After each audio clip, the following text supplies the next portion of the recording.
बोलिए विष्णु भगवान लक्ष्मी माता की जय।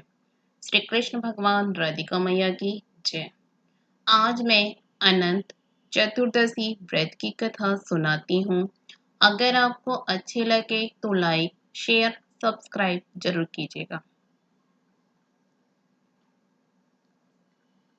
एक बार महाराज युधिष्ठिर ने राजसूय यज्ञ किया। यज्ञ मंडप का निर्माण बहुत ही सुंदर और अद्भुत था। उसमें स्थल में जल और जल में स्थल की भ्रांति होती थी। यज्ञ मंडप की शोभा देखते ही बनती थी। दुर्योधन एक जगह को स्थल समझकर कुंड में जा गिरा। द्रौपदी ने उसका उपहास करते हुए कहा कि अंधे की संतान भी अंधी है। इस कटु वचन ने उसके हृदय का बाण का काम किया।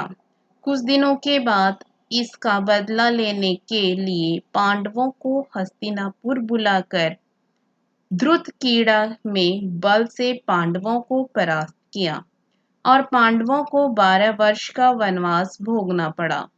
वन में रहते हुए पांडवों को अनेक कष्टों का सामना करना पड़ा। एक दिन वन में युधिष्ठिर से मिलने भगवान श्री कृष्ण आए। युधिष्ठिर ने उनसे सब बात कह डाली और इस विपत्ति को दूर करने का उपाय भी पूछा। श्री कृष्ण ने उन्हें भगवान अनंत का व्रत करने का परामर्श दिया और कहा इससे तुम्हारा खोया हुआ राज्य फिर से प्राप्त हो जाएगा। यह बात करने के बाद श्री कृष्ण ने युधिष्ठिर को एक कथा सुनाई। प्राचीन काल में एक ब्राह्मण था जिसकी एक कन्या थी जिसका नाम सुशीला था। बड़ी होने पर ब्राह्मण ने सुशीला का विवाह कौंडिन्य ऋषि से कर दिया। कौंडिन्य ऋषि सुशीला को लेकर अपने आश्रम को चल दिए।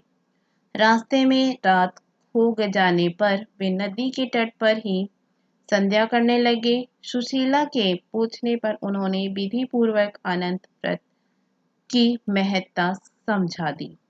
सुशीला ने वहीं उस व्रत का अनुष्ठान करके 14 गांठों वाला डोरा हाथ में बांध लिया और अपने पति के पास आ गई।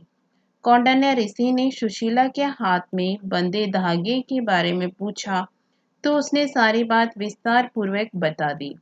कौंडिन्य सुशीला की बातों से अप्रसन्न हो गए तथा उसके हाथ में बंधे डोरे को अग्नि में डाल दिया। यह अनंत भगवान का अपमान था। कौंडिन्य ऋषि की सुख संपत्ति नष्ट हो गई। सुशीला ने इसका कारण डोरे को जलाना बताया। तत्पश्चात ऋषि भगवान अनंत की खोज में वन में चले गए। जब वे भटकते भटकते निराश होकर गिर पड़े और बेहोश हो गए तो भगवान अनंत उन्हें दर्शन देकर बोले, हे कौंडिन्य, मेरे अपमान के कारण ही तुम्हारे ऊपर यह विपत्ति आई है। तुम्हारे पश्चाताप के कारण मैं प्रसन्न हूँ। आश्रम में जाकर 14 वर्ष तक विधि पूर्वक अनंत व्रत करो। तुम्हारे सारे कष्ट दूर हो जाएंगे। कौंडिन्य ने वैसा ही किया। उनके सारे कष्ट दूर हो गए और उन्हें मोक्ष की प्राप्ति हुई। श्री कृष्ण की आज्ञा मानकर युधिष्ठिर ने अनंत भगवानल का व्रत किया जिसके प्रभाव से पांडवों को महाभारत युद्ध में विजय प्राप्त हुई। इसके साथ ही अनंत चतुर्दशी व्रत की कथा समाप्त।